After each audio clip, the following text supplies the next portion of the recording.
بسم الله الرحمن الرحيم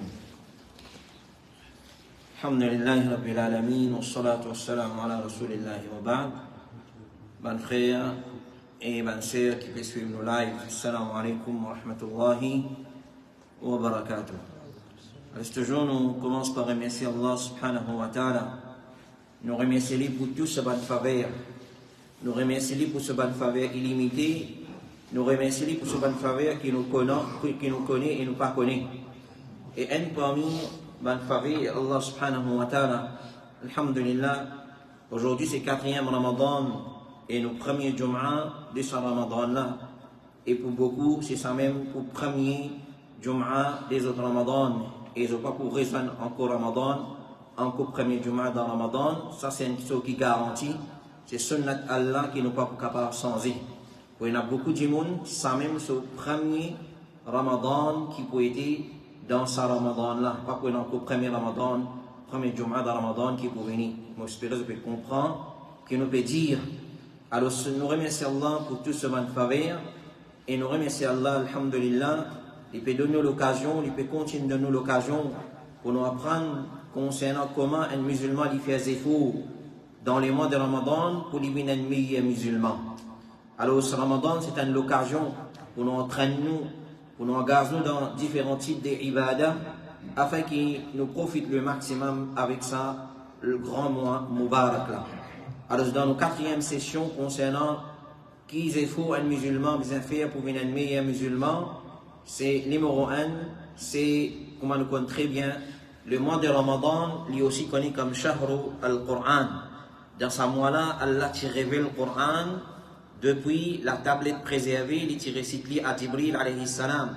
Et Jibril alayhi salam, il t'a prend il t'a vient jusqu'à les ciels des dunya, les ciels qui nous trouvaient dans une place qui s'appelle Baytul Izza, la maison d'honneur qui trouve dans 7e l'échelle depuis là-haut et pour nous premier l'échelle depuis en bas, comme elle est rapporté par Ibn Abbas radiallahu anhuma. Et depuis là-bas même, dans les mois de Ramadan, le 5 premiers versets de Surah Al-Alaq, Iqra bismi rabbika alladhi khalaq, khalaqa al-insana min alaq, Iqra wa rabbuka al-akram, alladhi allama bil qalam, allama al-insana ma lam ya'lam. 5 versets qui descendent dans Laylatul Qadr, qui tient Laylatul Qadr. Ça la nuit là, le Rasulullah sallallahu alayhi wa sallam, le Jabal Nour, dans la cave qui s'appelle Hira, quand Jibril alayhi salam, qui prend sa 5 premier verset là, c'est venu. Ça c'est la révélation du Coran, qui Allah fait une mention dans 3 surahs. Dans Surah Baqarah, il dit, Shahru Ramadan, alladhi unzila fihi al-Qur'an, le mois de Ramadan, pendant lequel nous faisons descendre le Coran. Et dans Surah Dukhan, il dit, Inna anzalnahu, dans le premier verset, il dit, Inna anzalnahu fi laylatin mubarakah. Certainement, nous faisons révéler ce Coran-là dans la nuit bénie, dans la nuit mubarakah. Et dans Surah Qadr, il dit, Inna anzalnahu fi laylatil qadr. C'est la nuit bénie là qui est la nuit de ça. C'est Laylatul Qadr, nous faisons révéler le Coran dans Laylatul Qadr. Alors, à cause de ça, le mois de Ramadan, il connaît comme Shahru al-Qur'an. Et pour de l'information, il n'y a aucune révélation qui fait descendre, excepté dans le mois de Ramadan. C'est-à-dire qu'il commence à descendre, ou soit il fait descendre dans sa totalité, dans sa globalité, dans Ramadan. Taurat, Zabour, Injil, et un hadith clair de Rasulullah sallallahu alayhi wa sallam, tout fait descendre dans le mois de Ramadan, chacun le différent, la nuit. Et basons le sa hadith, Ramadan, Coran, qui descend le 24e nuit dans les mois de Ramadan, et ici, un Laylatul Qadr. Et donc, il connaît comme Shahru al-Qur'an, le mois du Coran, la révélation du Coran dans ce mois-là, et la récitation du Coran. Et la récitation du Coran. Rasulullah sallallahu alayhi wa sallam, tu peux réviser le Coran en grande quantité dans les mois de Ramadan, avec Jibril alayhi salam. Donc, un musulman, il lit le Coran en grande quantité dans les mois de Ramadan. Rasulullah sallallahu alayhi wa sallam dit, c'est lui qui lit un litre depuis le livre d'Allah, il gagne récompense d'une bonne action. Et une bonne action, li égale à 10, c'est-à-dire multiplié par 10. Mon papa peut dire qu'Alif Lam Mim c'est un lettre, mais Alif Lam Mim c'est un ayat, c'est Alif c'est un lettre, Lam c'est un lettre, et Mim c'est un lettre. Donc ça montre nous qui quantité de récompense, un du monde qui gagne quand il lit le Coran, et surtout dans les mois de Ramadan, le mois qui le Coran est révélé. Et Rasulullah fait nous connaître qui le Coran pour intercéder pour nous les jours du Qiyamah. il dit lire le Coran, car certainement, il peut faire shafa'at pour ce compagnon les jours du Qiyamah. C'est pour les qui engagent dans sa lecture, ils peuvent faire shafa'at pour eux les jours du Qiyamah. Et donc, le mois de Ramadan, c'est le mois du Coran. Et là, la question qui se pose, frère, combien de Coran nous finissons de lire, ou soit nous finissons d'écouter, ou bien qui ne pas qu'on lit le Coran, qui malheureusement, c'est une question qui est chagrinante. Si un du monde dans ça l'époque-là, il ne peut pas encore lire le Coran, parce qu'il y a trop beaucoup de facilité aujourd'hui pour apprendre comment lire le Coran. Nous ne pouvons pas aucun prétexte contre Allah subhanahu wa ta'ala, si nous ne pouvons pas une récite pour lire le Coran.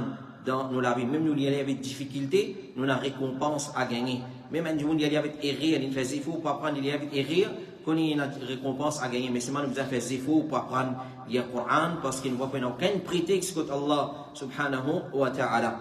Et c'est Shaitan qui, comment dire, fait nous paraître, il paraît difficile pour apprendre le Coran, peu importe qu'il a, nous fin arriver. Donc, lire le Coran en grande quantité, faire maximum lecture du Coran dans les mois de Ramadan, et il peut bel l'effet le nous l'équerre, le nous iman, le nous comportement, le nous caractère, le nous façon d'agir et de réagir. Alors ça c'est l'effet Coran, et comme Cheikh Mohammed ibn Salih al-Uthaymin dit, peu importe qui quantité un dimon y a le cherche ban médicament pour trouver solution à ban problème, ban maladie, il n'a pas pour trouver meilleur que le Coran. Il va vous trouver meilleur que le Coran, et Ibn Qayyim rahimahullah ta'ala ici dit une parole semblable, une meilleure guérison que le Coran, meilleure tranquillité que le Coran, pas exister le salat. Alors celui qui n'a pas connu le Coran, il fait il faut pour apprendre, et s'il n'est pas capable d'apprendre pendant les mois de Ramadan, alors ce qu'il lit assisé, il fait son enfant lire, il fait son madame lire, il écouter, et comme Cheikh Abdul Aziz ibn Baz rahimahullah ta'ala dit, et al-mustami lil Coran musharik fil ajr. C'est lui qui écoute le Coran, il gagne récompense pareil comment lecteur, celui qui peut faire Tari Coran peut faire, il gagne même quantité de récompense sans qu'il ait sa récompense, il diminue, et puis dans le il gagne plus récompense encore parce qu'il est bien un zéfo additionnel, c'est lui qui peut lire. Alors si vous gagnez, faire comment dire, il écoute un surah au complet depuis un week-end, il vous gagne quantité de lettres qui est dans l'alphabet qui est dans cette surah-là, il vous gagne récompense, chaque alphabet, chaque lettre, il vous gagne 10 récompenses pour l'eau d'Allah subhanahu wa ta'ala. Et dans sa optique là même, Inch'Allah, dimanche, après la salat al-dhuhr, nous prenons un programme ici dans la masjid, pour moi-même, Inch'Allah, première cause que je vais faire, c'est comment un saïm y acquérir grand récompense dans les mois de Ramadan. C'est lui qui, comment dire, peut trouver ça difficile pour lui, et dans l'autre façon pour lui acquérir récompense. Allah subhanahu wa ta'ala préconise plusieurs ibadat, plusieurs façons comment acquérir grand récompense, simple action, mais grand récompense dans les mois de Ramadan. Donc, Inch'Allah, après la salat al-dhuhr, et pour la disposition pour ban, c'est aussi et pour live le Facebook, Inch'Allah ta'ala. Ça, c'est le mois de Ramadan, c'est le mois de la récitation du Coran en grande quantité. Deuxième, parmi les efforts, pour nos quatrième session de ce matin, qui est bien fait pour nous venir un meilleur musulman. Ramadan, c'est une occasion en lot. C'est une occasion en lot pour arrêter fréquenter de mauvais camarades. Alors l'islam, pas défendre nous pour faire camarades. L'islam, au contraire, l'islam, il préconise la fraternité et nous fait camarades avec un bon djimoun. Rasulullah fait de nous l'exemple, et un peu l'exemple qu'il fait de nous, c'est l'exemple du porteur de muscles et le forgeron qui, quand nous fréquentons ça, des types djimoun-là, qui qualité les fait, le nom, la vie. Alors, Ramadan, c'est une occasion pour arrêter fréquenter un mauvais djimoun et une mauvaise place aussi. Il n'est pas digne à un musulman. Dans les mois de Ramadan, il y a une place qui est mauvaise. Il y a une place côté de la désobéissance à Allah subhanahu wa ta'ala. Et surtout nous, dans le contexte que nous vivons, nous ne vivons pas dans un pays islamique, nous vivons dans un pays multiculturel, multireligieux, comment nous dire, côté de la fitna ou fitna. Alors nous devons prendre doublement, triplement précaution dans les mois de Ramadan. Le prophète sallallahu alayhi wa sallam dit à nous dans un hadith qui est dans le Sahih Muslim, l'exemple d'un bon compagnon et un mauvais compagnon. Il est comme un porteur de muscles et c'est lui qui celui qui soufflait dans souffler des fauges. C'est un faujon. Le porteur de muscles, soit il donne toi parfum, prends ça parfum pour toi, ou soit tu peux citer avec lui, ou bien tu sens bon parfum avec lui quand tu rentres côté dans son magasin, tu gagnes bon parfum.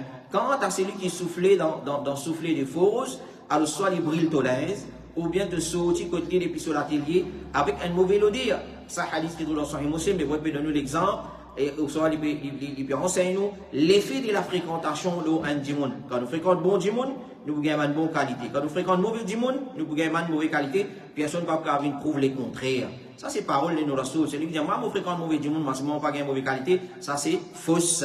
Parce qu'on dit pas demain, il prend l'effet l'autre. Et Rasulullah, sallallahu alayhi wa sallam, il dit à nous, un djimoun, il pour le digne de ce camarade intime. C'est-à-dire, c'est qui ou camarade fait ça même, vous pouvez faire. Chemin qu'il y a emprunté, ça même chemin vous pouvez emprunter. Façon qu'il y cause, ça même façon vous causer. S'il cause d'une façon obscène, grossièreté, aussi vous cause pareil. Alors, s'il vole, doucement, doucement, aussi vous venez voler. S'il drogué, doucement, doucement, aussi vous venez droguer. Alors, fréquente, ban bon du monde. Il dit à nous, un du monde, il est digne de ce camarade intime. Alors, ce qui chacun, pour mesure de guetter, qui s'en là, il peut prendre comme camarade intime.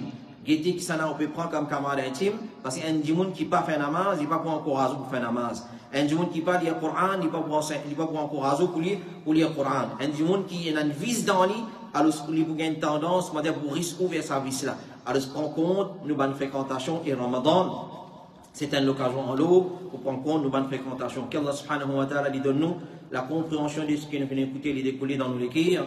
Wa sallallahu ala nabina Muhammad wa ala alihi wa sahbihi ajma'in. Jazakumullahu khairan.